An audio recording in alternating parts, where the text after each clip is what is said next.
2026 Gallatin Municipal Planning Commission meeting to order. And we will start with the invocation. Albert, do you mind giving the invocation?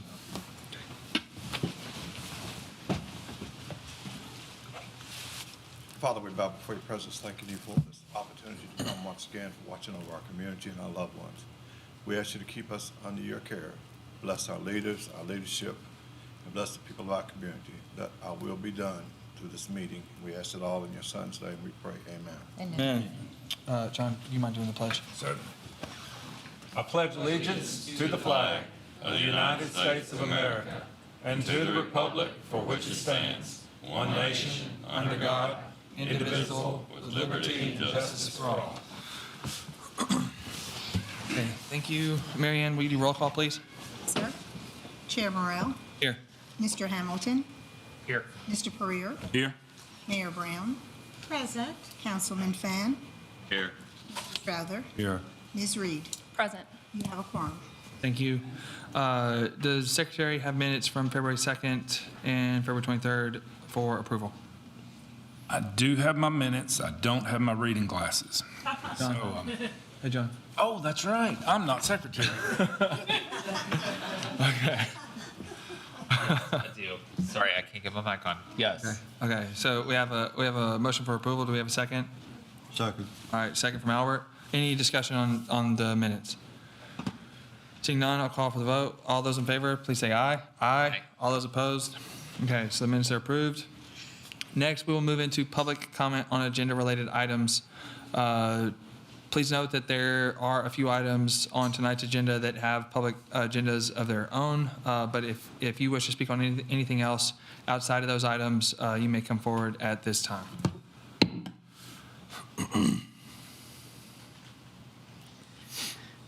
Good evening, everyone. I'm Josh Cross with the Gallatin Economic Development Agency, and I'm here to speak in regard to item 15 on the agenda, which is a revision of the final plat for 2 lots on Commerce Way in the Industrial Center.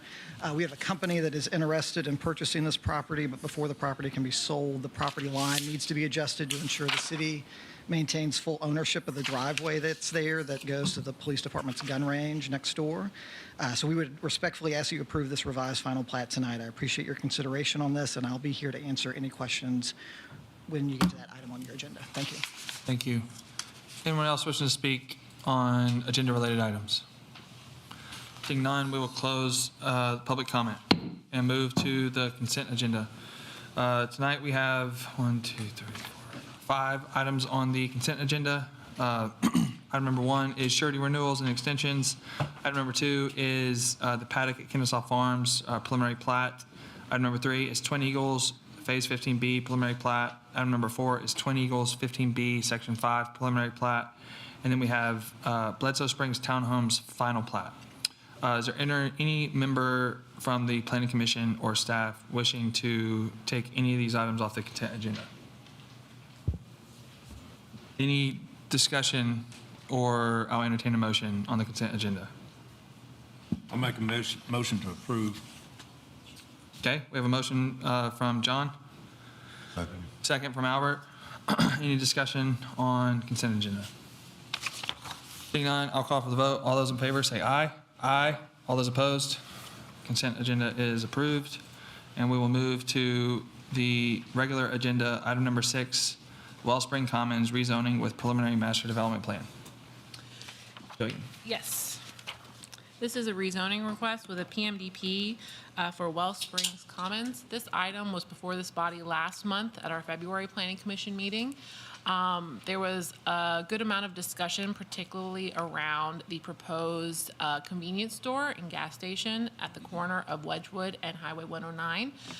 The applicant decided to request deferral at that meeting, and they have resubmitted for your consideration tonight. Again, this item would go on to City Council following a recommendation from this body. They revised the plan to shift the gas station canopy to face Highway 109 versus this corner, shifting the building as well, and then providing a 40-foot wide buffer area, additional stormwater to move the gas station building and lights and other concerns that people had away from those homes across from Wedgwood. So that was the primary change for tonight's consideration. Okay, thank you. Anything that engineering wishes to add? No, nothing real to add. I mean, we'll get a set of construction plans. We'll ask for a traffic impact study at the FMDP approval, but that's Okay, it. thank you. At this time, we will open up a public hearing on agenda item number 6. And anyone wishing to speak, please come forward to the podium at the front there. Right here. Yes, ma'am. And please state your name and your address.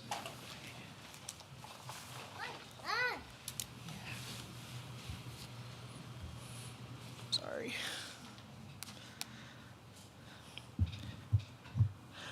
Lauren Irving, 353 Winston Way. The reason this plot of land was zoned to MRO was for Long Hollow Baptist Church that was planning to use the land as a permitted community facility activity, place of worship. Now we're talking about voting to make a condition that would result in a gas station. The definition of a convenience store is a small store selling everyday items without fuel. This will not be a convenience store. This will be a gas station. According to the American Cancer Society, accidental leaks and spills from gas stations and tanks emit harmful chemicals that will be in our streets, in our groundwater, and soil that can cause organ damage, chronic illness, reproductive issues, and cancers such as childhood leukemia, commonly diagnosed between ages 2 and 6 years old. My son here with me today is 3. In regards to the risk of fires, the National Fire Protection Association cites that U.S. fire departments responded to over 4,000 fires at service or gas station properties every year. By voting yes, you will be putting our entire neighborhood directly at risk of these fires. Also, according to the FBI statistics, violent crime at gas stations accounts for approximately 5% of all violent crimes in the U.S. annually, crime that will be happening outside my door. With the easy on and off access of 109, it will allow for quick getaways. This will expose our neighborhood to robberies, including carjackings and assault. Lastly, if you're okay with voting yes on all these items, consider the fact that you will be performing a traffic study before Nexus is complete, and Nexus is projected to bring over 2,000 residential units to this direct area. That does not account for the number of projected people or the car traffic. I beg you to do more to protect our neighborhood. We have no posted speed limit signs, limited stop signs, and no speed bumps. Human lives are being put at risk with this vote. East of 109 has been known as a lower income area, but every homeowner in Winston Place has bought their home for nearly $400,000. This is no longer low income.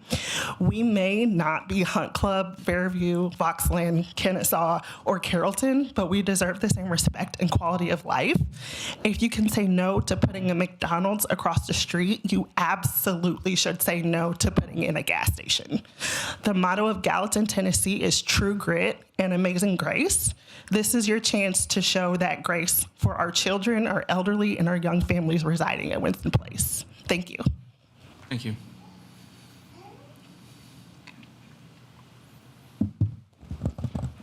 Hi, my name is Ashley Severe. I live at 249 Summerlin Drive. A lot fewer of us are here this month. A big thing for us last time was the safety concerns that something like this would impact on our neighborhood, and that went entirely unaddressed. Instead, you focused on the light pollution solely and turning the gas station facing towards the highway instead, which solves one thing exactly. A lot of people have given up hope that anyone will actually listen to them, and these are the people that it will affect the most, and that's not something we want from people making these big decisions. A mayor and her committee shouldn't make their citizens feel hopeless and unheard and be so cold and bureaucratic about something that affects the citizens' lives so much. Thank you. Thank you. Good evening. My name is Dave Vahalik. I live at 325 Winston Way. Appreciate the opportunity to speak tonight. I think that one of the things that's very important to understand is the traffic implications of this development and the area that we live in right now. I really would like to see a TDOT study, and I would like to hold the developer responsible for any of the improvements that are going to be needed for any of the turning lanes coming in and out of this subdivision, or even going across 109 to the residents across the way, because the traffic just gets backed up unbelievably in this area at numerous times in the week. The other thing that I think really we need to address is, has anybody talked to the Gallatin Fire Department to talk to them about what's their largest piece of equipment and how quickly could they get it in and out of any access point of that development? That's something that's critical, especially in an emergency situation. The other thing that I still don't understand is, why do we need another gas station in this area? We have numerous gas stations within less than a few miles of this particular proposed location. And finally, I would really like to ask you, this group today, to seriously look at the definition and the scope of what an MRO is. Multi-residential office, and then you include convenience stores, which, if you have and ever researched that industry, they refer to themselves as the fuel and convenience industry, not the convenience store industry. The main part of their revenue, for the most part, or their draw in, is a gas pump. We don't need that in our neighborhood.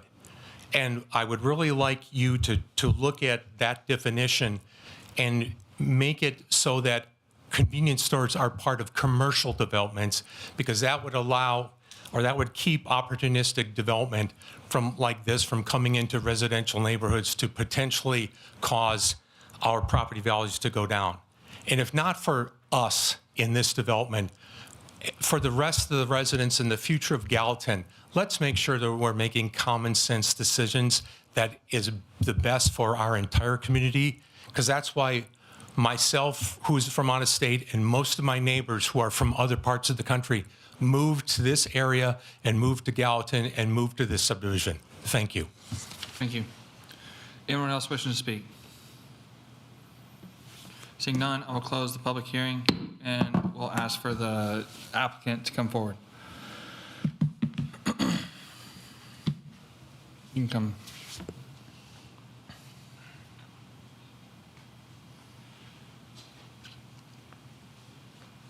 David Lucky, Southeastern. Okay. Do you have any questions or anything to add other than what staff has already presented?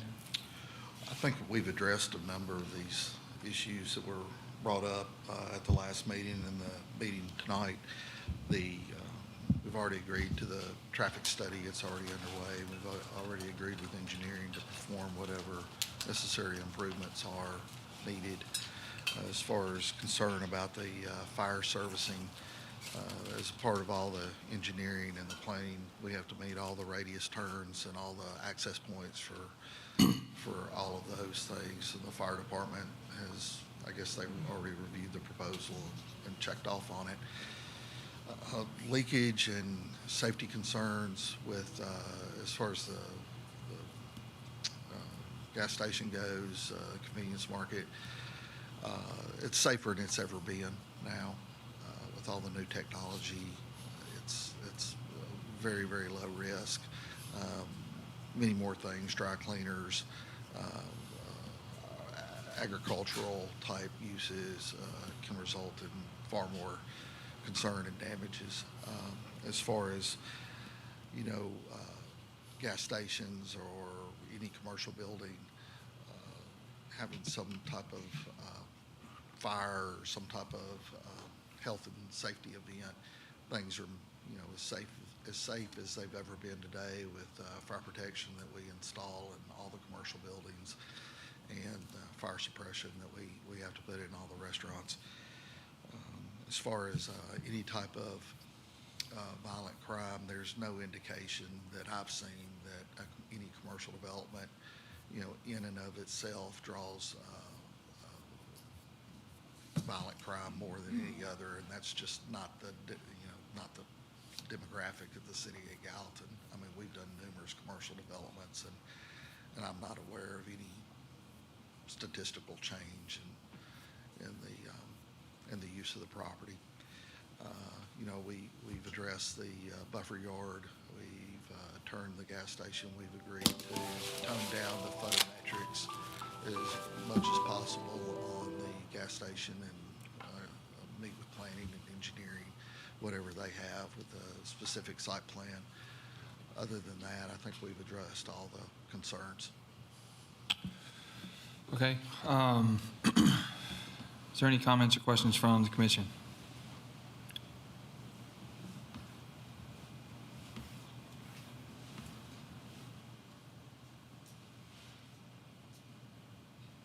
I have a question for planning. Can we go ahead and ask that? Yes.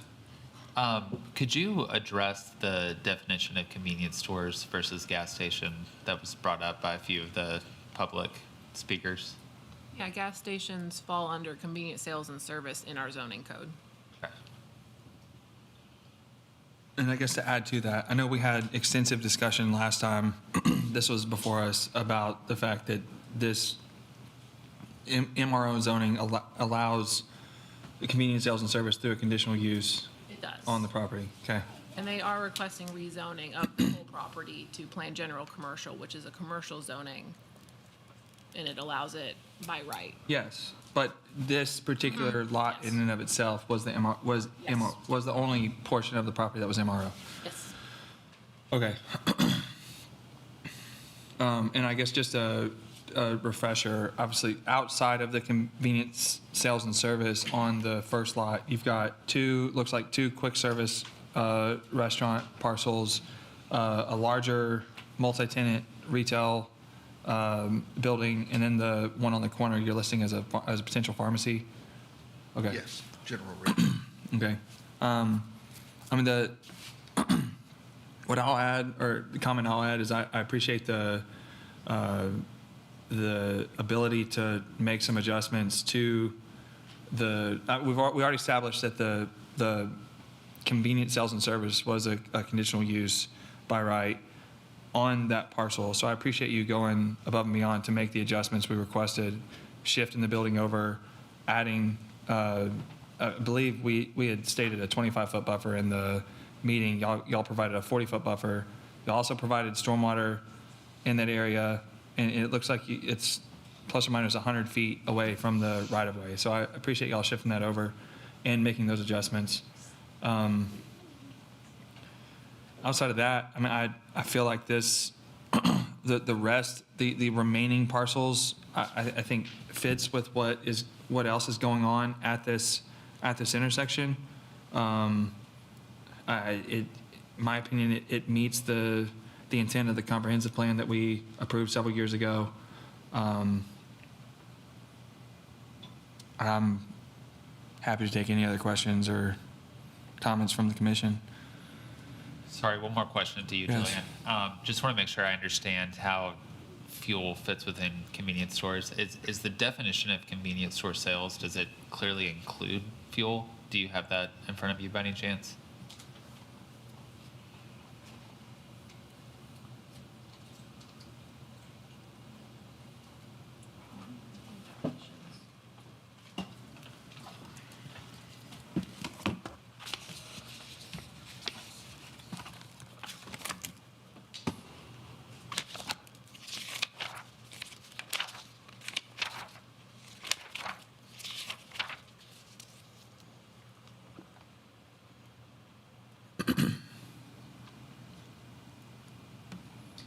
Includes the retail sale from the premises of drugs and other small personal convenience items such as toiletries, magazines, and limited grocery items, and may include gasoline sales as a primary or as an accessory use, as well as the provision of personal convenience services which are typically needed frequently or recurrently, such as barber or beauty care, shoe shining, and operation of self-service laundromats and laundry, or dry cleaning pickup stations, but excludes other apparel cleaning and repair services. Okay, great. Thank you so much.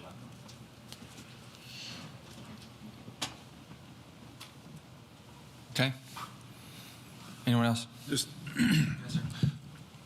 I just want to reiterate, my understanding is that if they withdrew this concept altogether, someone could come in tomorrow, and on the current zoning on that parcel for the gas station, they could receive a conditional use permit for that use, and basically they already have vested rights to that use under a conditional use permit. Is that? I wouldn't say they have vested rights. I would just say the zoning allows you to request a conditional use permit, meeting conditions that would fall under conditional use permit conditions and extra conditions for the use. So the board would have to determine that they met all of those conditions. But that condition, as I understood it last time when we discussed this, a conditional use permit is not a subjective decision on the part of the planning commission. Yes or no, we think a gas station fits there. It's yes or no, do they Meet those conditions. meet reasonable conditions for that use on that property? Yes, but conditional use permits, there's things you can look at, like how it affects adjacent property owners. Like there's other things you can look at with conditional use permits that not necessarily you could look at as much with permitted by right uses. But my opinion is it's administrative to see if the conditions are met, and we could add new conditions, but if it meets the conditions, we would have to grant the conditional use permit. Tell me if you disagree, Jillian, but that's I don't my disagree. understanding. You'd have to have you'd have to have a good reason to deny it. Right. Be important, I think maybe, as you said, Mr. Pereira, what the planning commission's role is, because I know the comment was made about the mayor and the mayor's planning commission and affecting their lives, whereas really what we are is a recommending body to the council based on meeting the criteria to receive approval. And so that's really important to delineate between the two, because oftentimes people think that the people that sit on this board are doing the same thing that the council is doing. I am particularly concerned with this development for traffic safety, access, TDOT's support. There is so much conversation about the limited access to 109 and you know what this looks like as we continue to add intensity to that corridor, which was built as a freight corridor, and what that looks like with these impacts. So I don't know if you want to address that or if that's something for a later date. And I went at the last meeting. I tried to listen, but when you're not seeing it, it's kind of hard to. Sure. I mean, there will be ongoing conversations with TDOT for sure. Additionally, there'll be a traffic impact study that addresses any kind of improvements that need to happen at the intersection of 109, 25, and Wedgwood. So, Which, in doing that, I'm assuming they would have to coordinate with TDOT in Sure. those in those measures. sure. Has coordination with TDOT already started? I'm sorry. Has coordination with TDOT already started? Have you reached out to them? Yes, we've already met Okay. with the regional. And the spacing on Highway 25, that meets the TDOT Highway Safety Access Manual and all the spacing requirements there? We've gotten positive feedback on that. Okay. That's just a right in, right out, though. It looks like. If the access to it on the other side doesn't create queuing challenges, or is it access? Well, are you talking about the access on Red River Road? I believe that's a, I mean, I'm not finding this piece yet. That's just my thought here.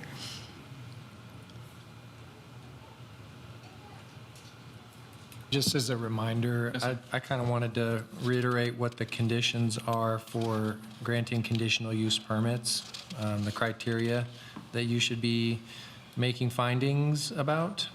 So what it says in 15.06.040 of the zoning ordinance is a conditional use permit shall be granted provided the board finds that it is A, it is so designed, located, and proposed to be operated so that the public health, safety, and welfare will be protected. B, will not adversely affect other property in the area in which it is located. C, is within the provisions of conditional uses as set forth in this ordinance. And D, conforms to all applicable provisions of this ordinance for the district in which it's to be located and is necessary for public convenience in that location. So you have to look at the project and determine, can I make all 4 of these findings that They're very subjective.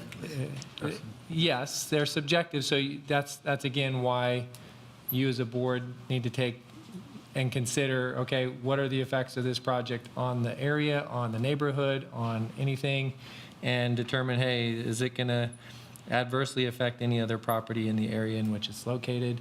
If you feel like it is, then you don't have to grant a conditional use permit. If you feel like it's not, then, I mean, you grant the conditional use permit, right? So it's up to you as a board to make those determinations.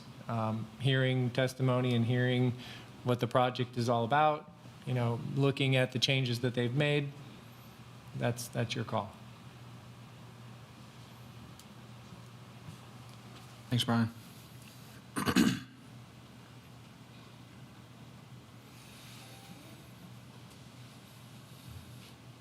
Any other questions or comments? Entertain a motion.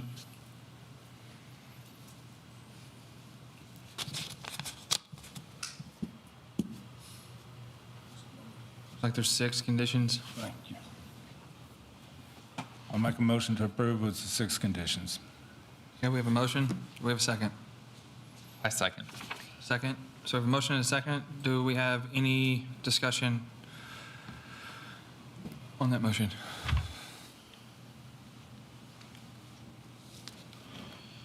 Seeing none, call for the vote. All those in favor, say aye.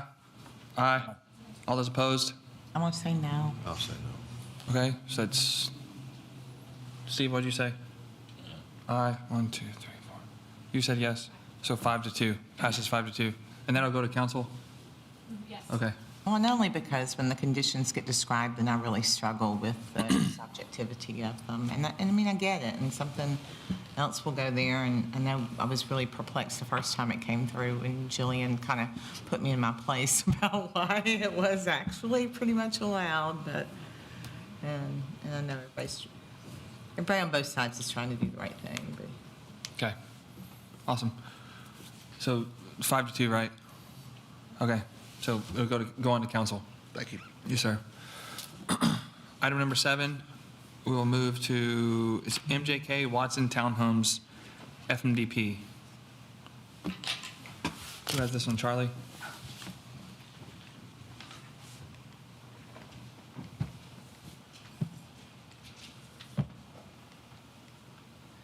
Good evening, Commissioners. Charlie Pieri, Staff Planner. The owner and applicant requests approval of a final master development plan for MJK Watson Townhomes located south of Coles Ferry Road and east of Woods Ferry Road on a 0.3 acre lot that is zoned R6 high-density residential. The applicant proposes 3 attached residential units on this lot with a accessory parking lot on the eastern side. Engineering staff has quite a few comments on the stormwater aspects of the site. I will let them get into that in a little bit, many of which are included in the conditions of approval. Architecture presented looks much better than what was presented earlier. They are still very consistent with the 30% brickstone requirement, brick water table around the base, and the units being staggered so that it looks more like individual townhome units. Staff recommends approval of Resolution 2026-027 with 25 conditions. Thank you. And this will have a public comment. It does? No, it doesn't. My apologies, it doesn't. All good. Okay, is there a member from the applicant present?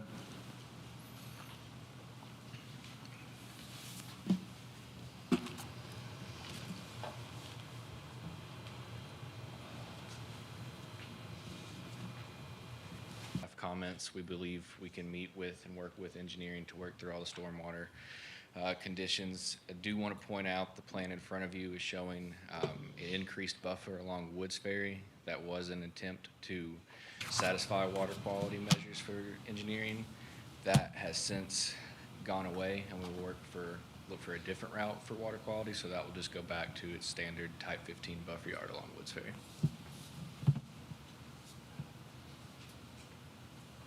happy to answer any questions. Okay, so I guess following up on that, so you're removing the buffer that was intended for water quality and you're placing water quality elsewhere through a different measure? Yeah. We had a meeting with engineering, or a phone call earlier today, to go over different ways we can meet the water quality requirements. We were under the assumption that the increased buffer would work. That has since, like I said, changed. So we'll work with them to get it all figured out. Okay, and apologies, I did not give you an opportunity to speak at the beginning of this. Do you have anything to add, or can you speak on the water quality portion? Yeah, so, I mean, this plan will essentially function as their construction plans. So there will be ongoing, or not ongoing, but there are a lot of stormwater conditions right now that we'll work with the applicant to address.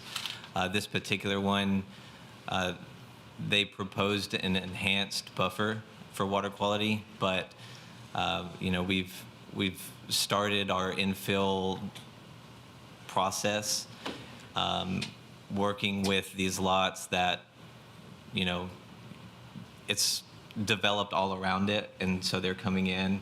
It's called infill development. We're working through ways to satisfy water quality, and an enhanced buffer just doesn't work with that. Okay. So I have a question. Yes. Does condition number 19 address this concern that if they don't have water quality sort of figured out, it says prior to FMDP approval, they need to provide a proper narrative describing how water quality is being managed in regards to the TDEC water quality treatment volume table, include details such as the WQTV, how that number is calculated, what row of the TDEC WQTV table is being used, if a treatment train is required to meet 80% TSS removal, et cetera. So is that essentially making it so that even though they don't have it figured out, they can figure it out before FMDP and be good? Sure. So it's essentially saying work with engineering staff to satisfy those requirements. And this is the FMDP. This is the This is FMDP? Correct. Yeah, this is just as prior to FODP approval. But because of the Or the final stamp. because of the size of this project, the FMDP is being treated as the construction documents for the site. It is not a separate ECP. That's right. The middle. Most of the projects on tonight's agenda just so happen to fit that criteria. Yeah, because they're small. And you agree to Yeah. staff conditions? Yeah. Okay. Any questions or comments, or I'll entertain a motion?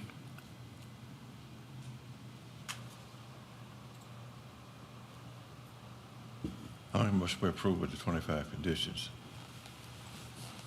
Okay, we have a motion to approve with 25 conditions. Do we have a second? Second. Okay, we have a second. I guess just a question for Charlie. Outside of the engineering-related items, from a zoning and entitlement standpoint, I mean, they meet criteria. Planning does have a condition of approval. It's a little higher up, just to add some shrubs along the southern portion of the parking area here, kind of right next to the mailbox kiosk, because there is a residence here, and I don't think the residents would like to have the headlights of the cars shining in their windows. Okay.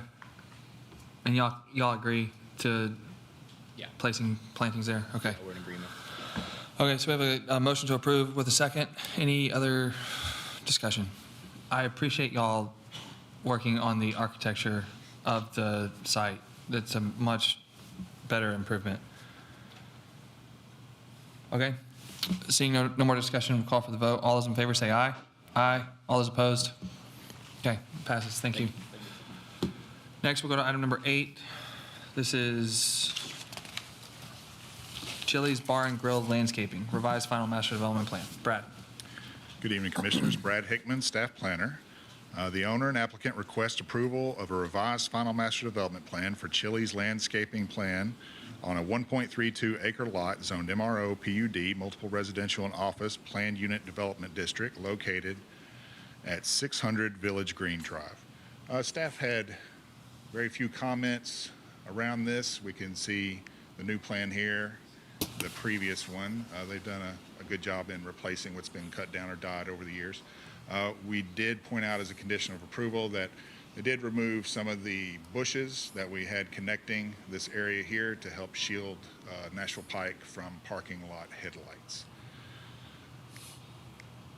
The Planning Department recommends approval of resolution number 2026-036 with the following 2 conditions. Thank you.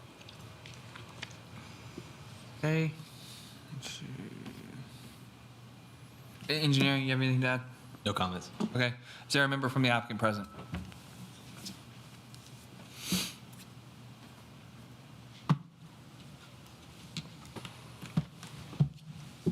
Brandon Pace. I'm with Chili's. Okay. Do you have anything to add or any questions? No, we agree. Okay. So you agree to comments? Any questions or comments from commission? Seems very straightforward. I kind of expected this to be on consent, but I guess it's a major amendment, so. Well, this would just be a revised FMDP, right? Okay. So I think that's already kind of figured out. We just need to make a motion for approval. I make a motion to approve with all staff's conditions. Okay, we have a motion. Second. Second. Any discussion? Seeing none, all those in favor, please say aye. Aye. All those opposed? Passes. Thank you. I have to recuse myself on the next item. Okay, thank you. Marion, you note that? Next, we'll go to item number 9. This is Savannah Marketplace Lot 4, amended preliminary master development plan and final master development plan. Who has this one? Jim? Jim Carpenter, staff planner. The owner and applicant request approval of an amended PMDP and final master development plan for Savannah Marketplace Lot 4, consisting of a 7,450 square foot commercial building on a 1.5 acre plus or minus zoned lot, PGC, Plain General Commercial, located south of Nashville Pike and west of Gordon Crossing. Pretty simple. The proposed uses for this are food service and general retail. Many of the other kind of office PGC uses will be fine as well, but they're pretty much at max overall gross floor area for food service at this point, from a parking standpoint. With that, and they've done a good job of making sure that the architecture shows as much screening as they can from Nashville Pike for the HVAC units. With that, staff recommends that this be considered a minor amendment and recommends approval of resolution number 2026-039 with 23 conditions, and there will be a public comment on this item. Okay, thank you. Engineering, you have anything to add? Various stormwater comments, and this will be responsible for pro rata share for the Gordon Crossing and Nashville Pike traffic signal. Okay. Okay, at this time, we will open up a public hearing on item number 9. Seeing no one wishing to speak, we'll close the public hearing, and we'll call for a member from the applicant to come forward.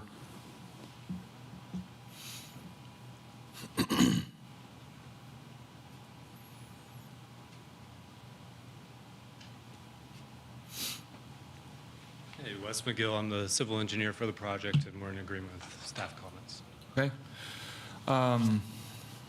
I guess I'll start. I feel like this meets all intents and purposes of the original PMDP, so I'm going to vote that this be a minor amendment. I'll second that. Okay, so we have a motion and a second. Any discussion on major or minor? Okay. Seeing none, all those in favor, please say aye. Aye. All those opposed? So it's a minor amendment.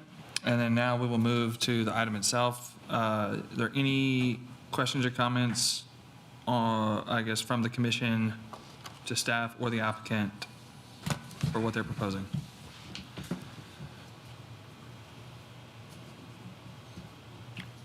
I move to approve with 23 conditions.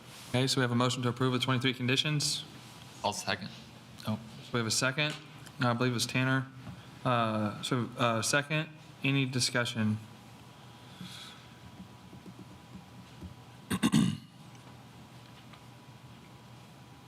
No? Okay, seeing none, we'll call for the vote. All those in favor, please say aye. Aye. All those opposed? Passes. Next, we will go to item number 10. This is McCain Station Lot 4, amended preliminary master development plan and final master development plan. And I have to recuse myself again. Okay, thank you. Mary Ann, you have that? This item will have a public comment. Okay. The owner and applicant is requesting approval of an amendment to the McCain Station Master Development Plan and a final Master Development Plan for lot number 4 for a restaurant-type structure on a 2.03 acre lot, zone PGC, Plan General Commercial, located west of Sweetbriar Way and south of Provine Boulevard. We have a quick overview of the McCain Station Master Development Plan. We are going to be talking about out parcel number 4. The applicant is proposing a restaurant for this lot with access to Sweetbriar Way and to the private drive here that is the north side of the property. Staff had some minor comments to shift the sidewalk away from the dumpster and make a connection over here on this side of the parking lot. This applicant is going to be requesting a alternate landscaping plan for the parking on the south side of the site over here in the TVA easement, just to be able to keep that clear per the TVA regulations. In architecture, this structure is primarily comprised of the 70% brick and stone, and the earth tone colors are consistent with the McCain Station Master Development Plan. However, there is some metal paneling that is going to be used for some of the accents and the roofing areas, so they'll be requesting a alternate architecture exception as well. The applicant is making sure that they are screening the AC units from view on Sweetbriar Way and Big Station Camp Road via this line of sight diagram. Staff recommends approval of Resolution 2026-026 with 24 conditions. Thanks. Okay, thank you. Engineering, do you have anything to add on this one? We've got various stormwater comments, and it will be subject to a contribution to the Big Station Camp TID. Okay. This one also has a public hearing, so at this time, I will open up the public hearing for anyone wishing to speak on item number 10. Seeing none, I will close the public hearing and ask for the member from the applicant to come forward. Charlie, you have something to add? Staff does recommend this is a minor amendment because the use is consistent with the McCain Station Master Development Plan and does not constitute a increase in use intensity or a complete change that deviates from the master plan. Okay, thank you for that addition. Wes? Wes McGill, civil engineer. We're in agreement with all staff comments. We would like to modify 2 of them, except for 2 of them. So number 14 and number 7 kind of combined there. Just to explain it a little bit, there's an existing improvement that was made on Big Station Camp. We're kind of in a transition area. And the head wall that takes the stormwater from Big Station Camp that's been installed in the past few years is kind of in line where our sidewalk ends. And so what we would like to propose, instead of trying to make further improvements to Big Station Camp, is to just propose our sidewalk go around the head wall to extend to the southernmost property line there, instead of making improvements by extending the head wall, which would have to go off of our property and bringing in additional fill and backfill material for. Do you mind showing that again with the laser pointer? I was looking down when you I did think it's that. in the top right corner. And so That corner, the route will go where? It would just loop to the left a little bit around the head wall and just go straight into the property line there. Oh, okay. You're still getting the sidewalk to the property line? Correct. Can I ask the question of engineering, where's the sidewalk going? For now, it would obviously stop there, but we would assume, as when Big Station Camp, the widening happens, that sidewalk will continue on past 386 interchange. Okay, so there will be, I guess, a part of the bridge widening project, there will be sidewalk on either side of the road, on the bridge. Okay. And can I speak to the rerouting of the sidewalk? Sure. So we're also assuming that Gallatin, the city, would be responsible for extending that sidewalk because there are no more developments north of this or planned north of this. So if we kind of zigzag around that head wall, we're going to be further into that property whenever we try to make our way back to the right of way. So it'll just be a larger easement that we would be asking for. Okay. Is the developer open to an additional easement? Most likely, we can confirm. If we can work this out with engineering. Okay. And currently that parcel is a PUDE. So extending that head wall past their property line, yes, they're off their property, but they're in a PUDE. Which would grant y'all access anyways, wouldn't it? It's not an access easement, it's just drainage and utilities.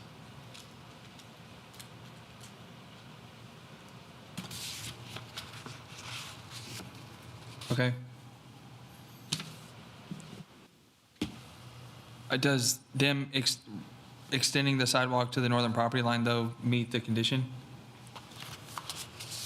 It meets the condition of extending to the property line, yes. Yes, sir. I didn't quite follow what you said about extending the head wall off their property. Is your condition asking them to construct the head wall on the neighboring property? Yes, but the neighboring property is a PUDE. Which grants drainage access, but I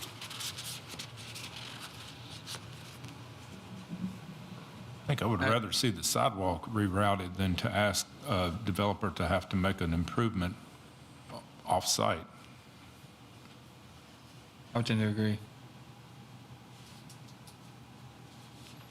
Okay, so that was one condition. What was, sorry. So that was 7. So 7, I think what, so it's 7 and 14. So condition 7 is sidewalk to be extended to the eastern property line along Big Station Camp Boulevard. Is that? We're good with that condition. Okay. And then striking 14. 14? Yeah. Oh, yeah, because if you're rerouting the sidewalk, 14, you essentially don't need because you're extending the sidewalk to the property line. Did you say there was a second condition that you? It's a combination of those two conditions. If you take away 14, we're good with 7.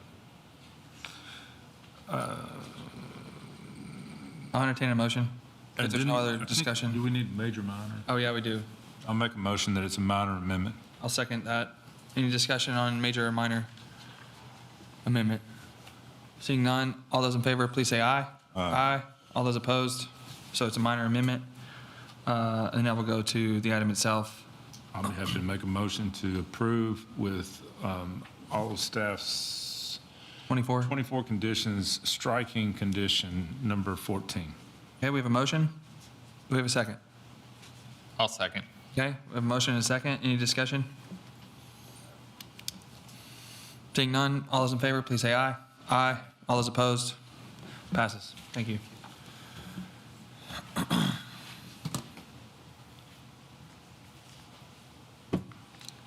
Sorry.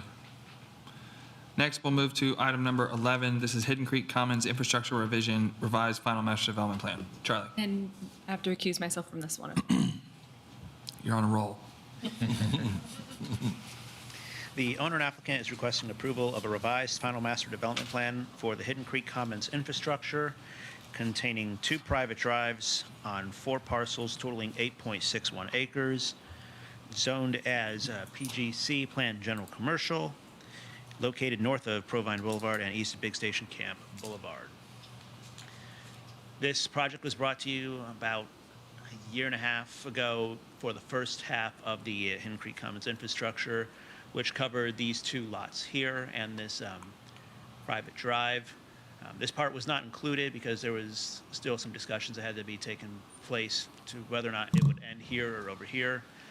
The revision of the master development plan shows the road going back along this way. Planning staff has minor comments outlined in the conditions of approval. The planning department recommends approval of resolution 2026-041 with 36 conditions. Okay. Engineering, do we have anything to add to this one? Yeah, various stormwater comments. We would ask for an updated overall traffic impact study as commercial developments start happening.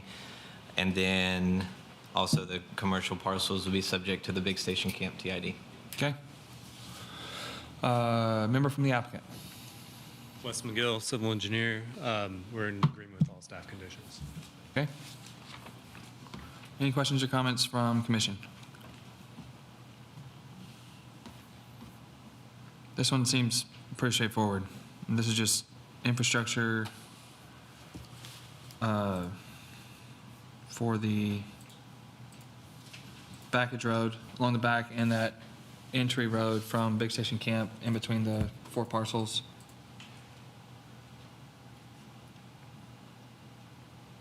If there's no discussion, I'll entertain a motion. I'll make a motion to approve with staff's 36 conditions. Okay, we have a motion and a second. Any discussion?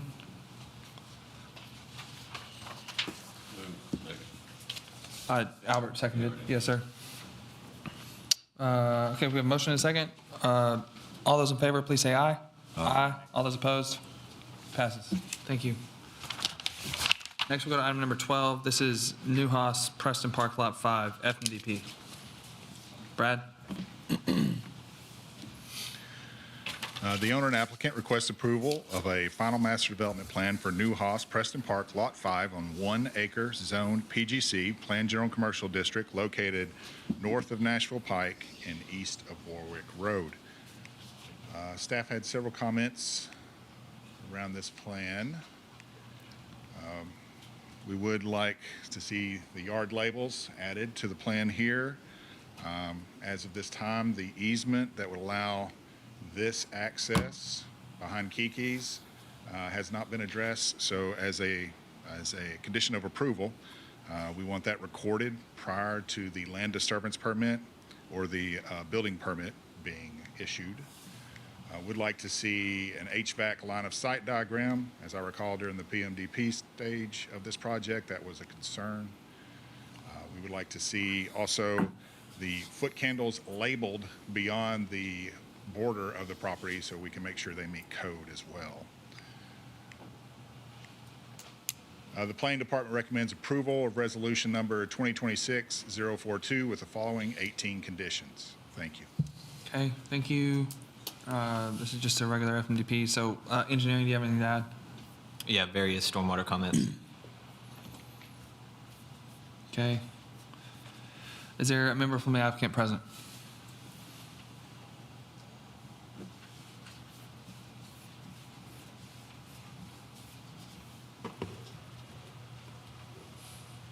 Drew Ferguson, Greenwood Design. We agreed to all staff comments. Happy to answer any questions. Okay, and you're okay with the easement language? Yeah, the client's working on it right now.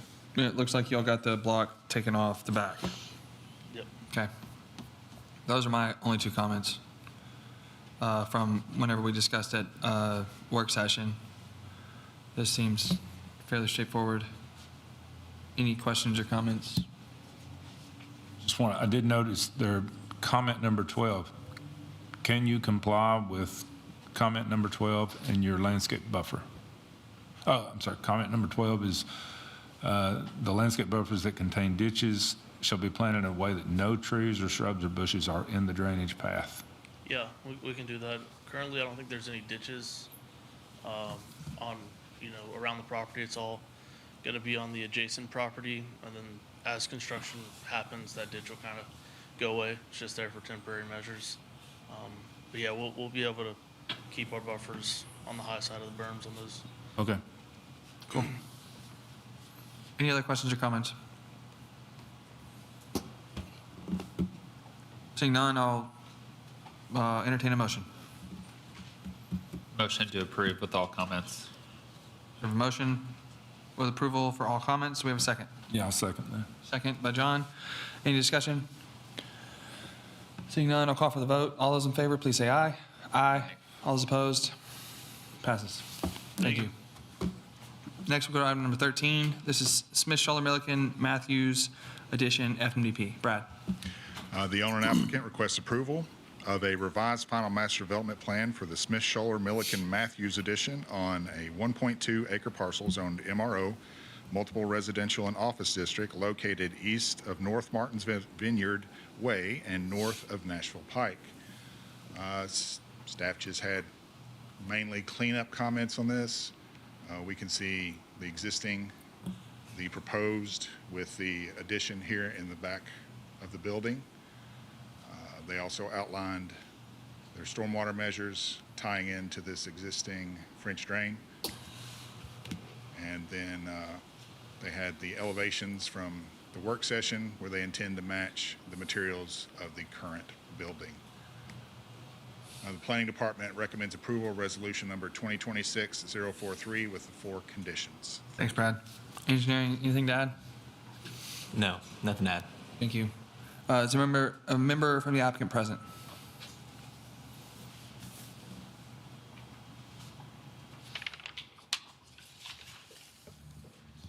John Park. Do you agree with all staff comments? Don't have anything to add? Zach said he would get the parking lot, parking spots on that, so yeah, we're good with everything. Okay. Any comments from the commission? Seeing none, I'll entertain a motion. I'll make a motion to approve the staff's 4 conditions. Okay, we have a motion and a second. Who seconded that? Mayor, thank you. No. Okay, so a motion and a second. Any discussion? Seeing none, I will call for the vote. All those in favor, please say aye. Aye. All those opposed? Passes. Thank you. Number 14, Kennesaw Office Building 8, amended PMDP, FMDP. Good evening, Kimberly Atlee, staff planner. The project will require a public hearing.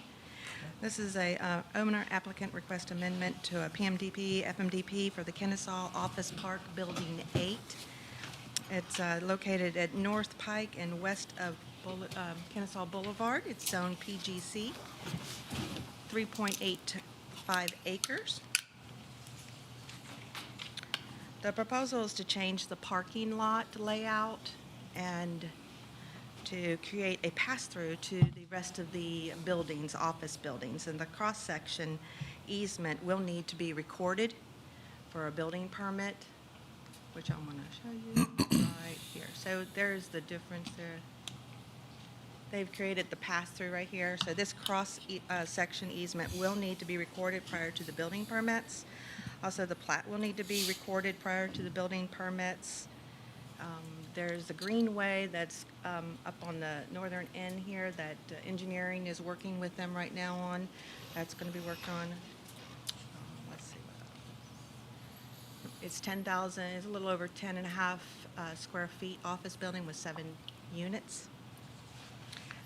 And then we'll go to the architecture. Okay, they came in Friday with some revised architecture, so it's 50% brick. Staff has no concerns with that because it generally meets the rest of the buildings in the area. This is a minor interior layout, so staff recommends this to be a minor amendment and recommends the approval of Resolution 2026-044 with the 20 conditions. Again, this is a public hearing. Okay, thank you. Engineering, would you like to add anything? Got various stormwater comments, and we have coordinated with the applicant. We can move the greenway trail enough to stay away from their building and stay within the NEPA boundary. And also, they have agreed to make some improvements to their site to accommodate future construction. Perfect. Awesome. We have to open up a public hearing first. So at this time, we'll open up a public hearing on item number 14. Seeing no one wishing to speak, we will close the public hearing and we'll call for the applicant to come forward. Plain Easily Southeastern Building Corporation, we agree with all staff comments. Thank you. I think we went through it last time with we had a meeting on Friday, went over the greenway, and I agreed to go ahead and put that storm pipe in and add that head wall and then let them put the greenway as soon as we get the easement established. So. Awesome. Yeah, I know that was the bulk of our discussion last time, so it's nice to hear that that was, I guess, addressed or taken care of. Any questions or comments? Make a motion for a minor amendment. Motion that it's a minor amendment. Do we have a second? Second. Second. Any discussion? Seeing none, I'll call for the vote. All those in favor of a minor amendment, please say aye. Aye. All those opposed? So it's a minor amendment. And now I'll entertain a motion on the item itself. I'll make a motion to approve with staff's 20 conditions. Okay, we have a motion with staff's 20 conditions. Do we have a second? Second. Second. Any discussion? Seeing none, I'll call for the vote. All those in favor, please say aye. Aye. All those opposed? Passes. Thank you. Item number 15, this is Gallatin Industrial Center, lots 6A and 6B final plat. Yes, the owner is requesting approval for the final plat revision of Lot 6A and 6B of the Gallatin Industrial Center. It's zoned IR, 15.96 acres. It's located on Commerce Way. Requesting the easement, to remove the easement, right now the shared easement, right here, and make it a dedicated driveway. Okay. That's really it. So the staff recommends approval for Resolution 2026-047 with the 3 conditions. Thank you. Engineering, anything to add on this? No comments. Okay, thank you. Is the applicant present? We are the applicant. Sweet. Oh, No additional comments. Awesome. Any discussion or questions from commission? Seeing none, I will make a motion for approval with staff's 3 conditions. I'll second that. Second, any discussion? Okay, seeing none, all those in favor, please say aye. Aye. Aye. All those opposed? Passes. Next, we will go to other business or announcements.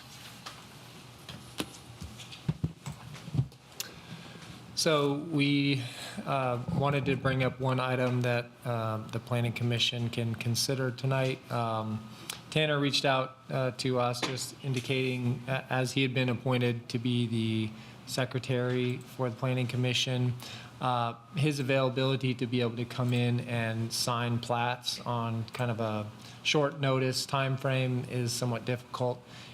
We did some research, Ben helped us with that, and found that the statutes do allow for the Planning Commission to appoint an alternative person to sign in his place when he's not available to be able to do that.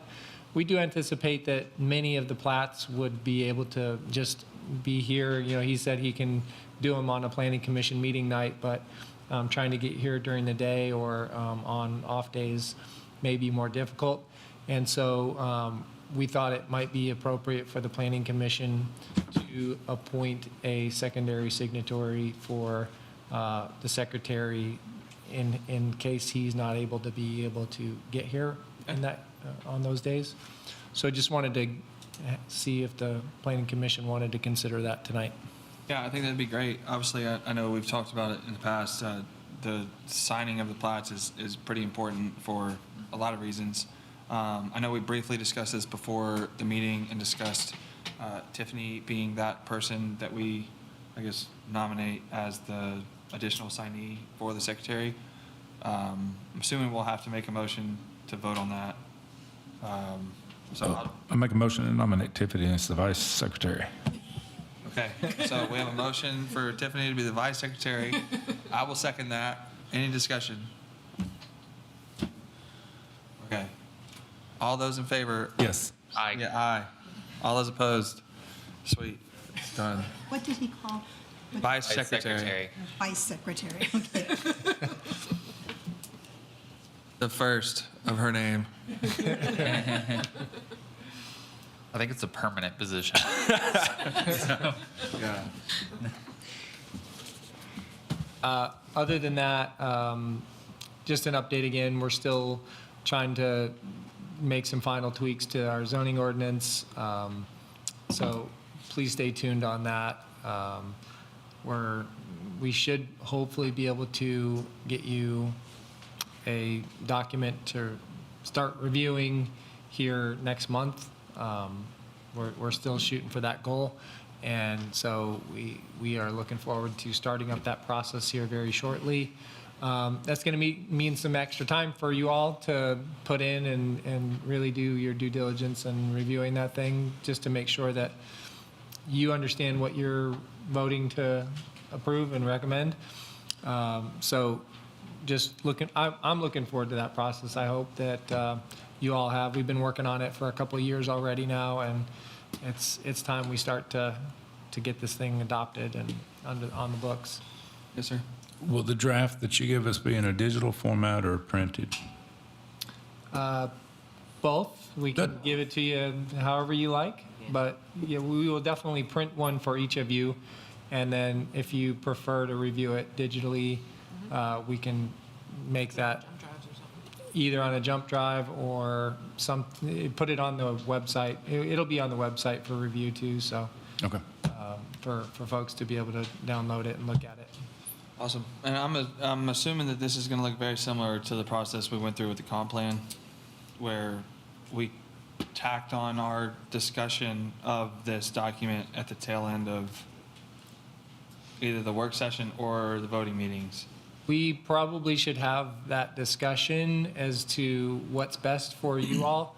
I know our consultants are going to be showing up for that, and they have requested that we try to do it at the beginning of the meetings if possible, just to avoid having them on the clock for an extra hour to 2 hours while we approve other items. That would cost us, quite a bit of extra money if they do have to be on the clock for that time.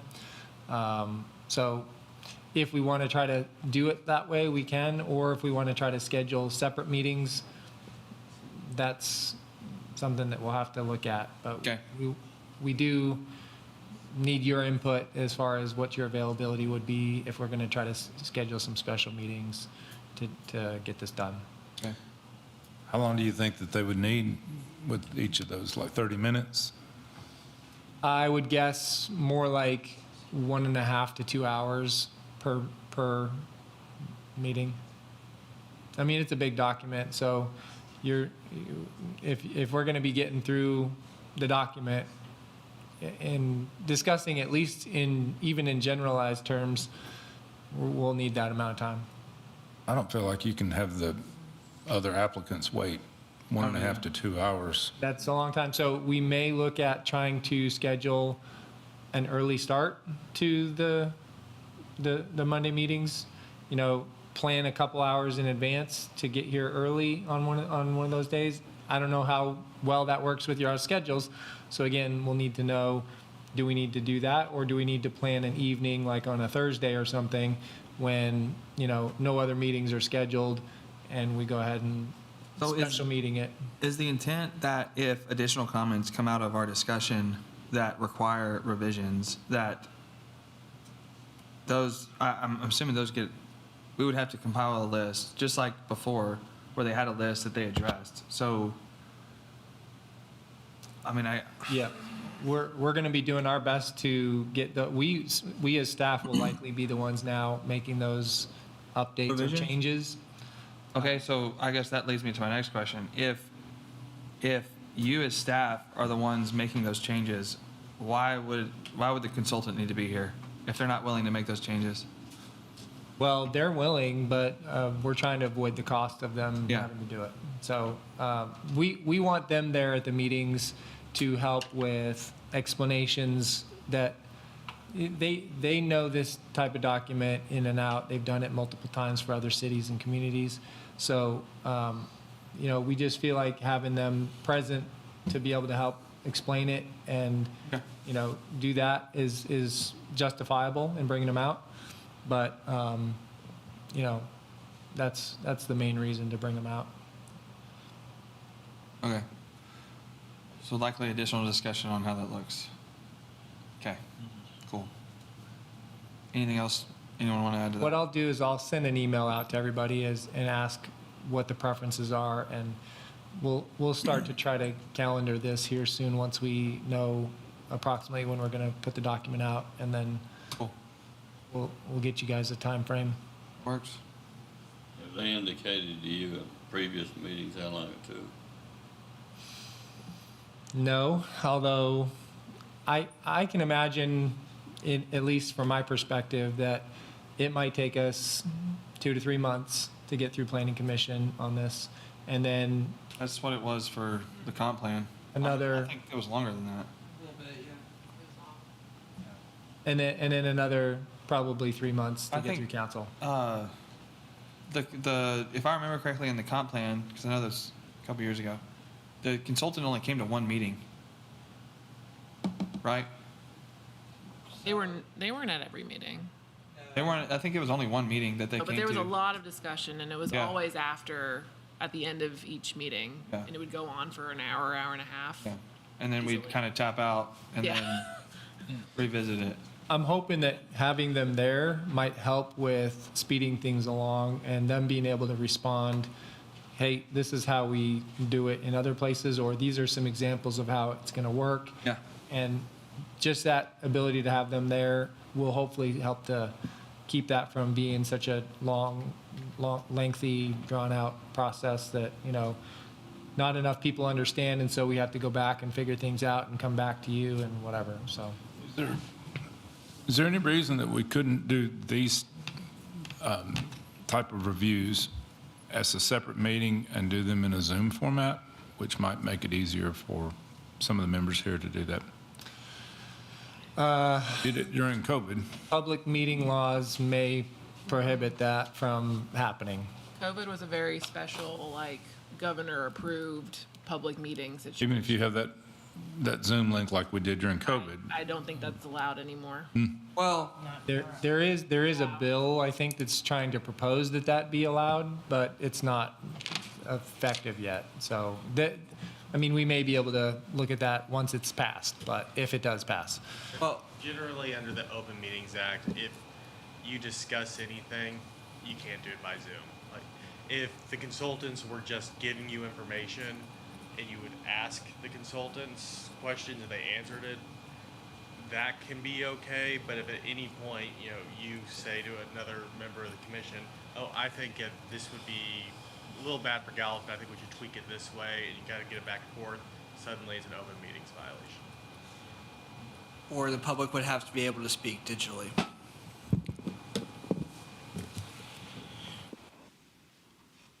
So we're not doing that. Okay. Are you, okay, last question. Are y'all going to be expecting there to be any kind of joint meeting?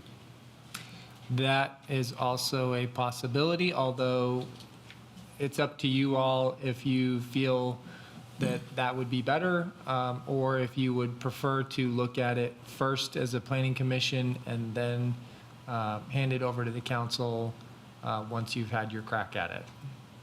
So I know the council will be, at least certain members of the council may want to review it during that time frame and may want to have some input. They may come to the planning commission meetings if they're not officially invited to speak. So, there may be some version of that anyway, but I guess, do you have any input on how you would prefer to do that? Not necessarily. I'd be open to a joint meeting if y'all wanted to have one. I know there was one that was had whenever we did the comp plan. So, and we still had additional discussion after that joint meeting, so I don't. And even in this process for the zoning ordinance, we did a joint meeting earlier on when they were explaining, here's kind of the framework for the project, and they did question and answer type setup meeting at that point in time. I don't think every planning commissioner member came to the meeting, but we had a handful from both. Yeah, about half and half. But we'd like to get it done as best and efficiently as possible. And I know joint meetings can help, but they also can get a little more convoluted when you have so many people that want to try to talk. So it can draw out how long that meeting might go. Agreed. The only comment I'll make to that is I think in order for these meetings to be efficient, we're all going to have to make sure we review the document Be prepared. in detail and be prepared for those meetings, or else we're just going to keep kicking the can down the road. Right. So, okay. Question, would we be able to like move the start of the meeting or work session to 6 o'clock instead of 5 o'clock?